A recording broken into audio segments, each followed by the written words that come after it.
The killer commute. Nobody likes it. I had one friend who might enjoy a commute, now that I think about it. He's the only person I've ever met who said this to me once. He said, man, I just love when my wife and kids go out of town, they go do something. I just like to take a long road trip. Long road trip. Just get behind the wheel of the car and go. Now, I know there are people like that. I'm not one of them. In fact, I don't like to, my limit to where I'm now physically uncomfortable and I have to guard my attitude not to turn into some, cranky Ken, is about 4 hours. I can kind of gut 4 hours at. Anything beyond 4 hours, I start getting cranky. I don't want to deal with it. So anyway, new study found that driving to work is making people less happy. Duh. Hope they didn't pay too much for this study because there's a whole bunch of studies. However, this is very interesting. Now, full disclosure, this study that I'm sourcing was done in Spain, but it has applications to the United States. So this is really interesting. The more time and money that workers spent driving, so the killer commute here, the less sleep they got, the more depressed and under pressure they felt, and the worse their mental health was in general. Not surprising. So breakdown, 77% commute by private vehicle, 7% use public transportation, and 16% engage in active commuting, including walking or biking. Now, one little note on this. And we're going to get to the lifestyle and why am I bringing this up and what do we do with this? This is actually pretty serious stuff. More on that in a moment. From time to time, I'll go to New York City and I'll do media. So I'll do national media. And so I might be there for 1 or 2 days, sometimes 3 days.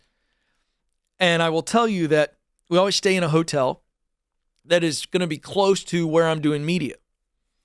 And the reason for that is it's a lot easier to get there, but I can remove the driver. And a lot of times these networks will provide a driver. But I always choose, if it's not raining or snowing, I choose to walk, even when it's cold or hot. I find it to be very energetic. It's nice. I like the energy of New York, any major city, and I like walking. It gives me a little bit of juice.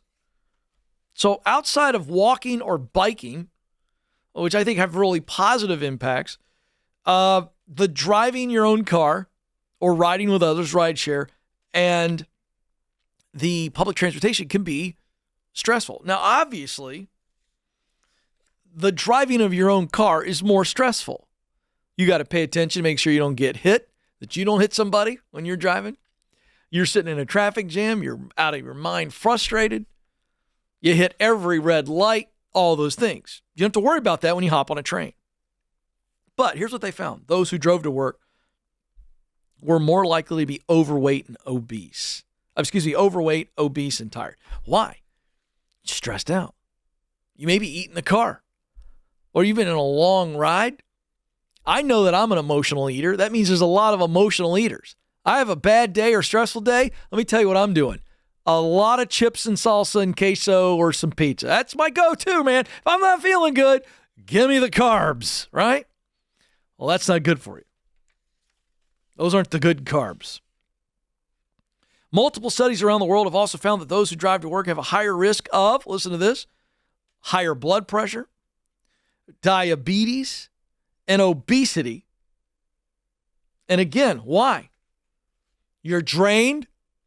And so to give yourself energy, you go for the sugar or you go for the salt like me, and we're putting on the weight.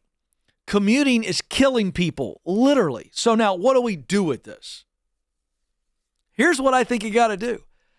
When you look at the health effects of commuting, you have to take this seriously. Now, I have about a 15 to 20 minute commute. It's easy. I got zero stress on my commute. Why?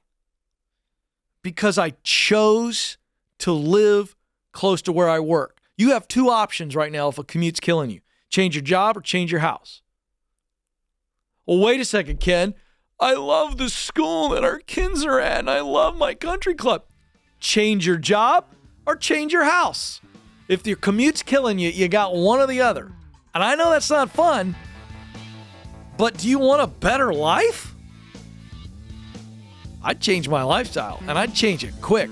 This data's scary, man.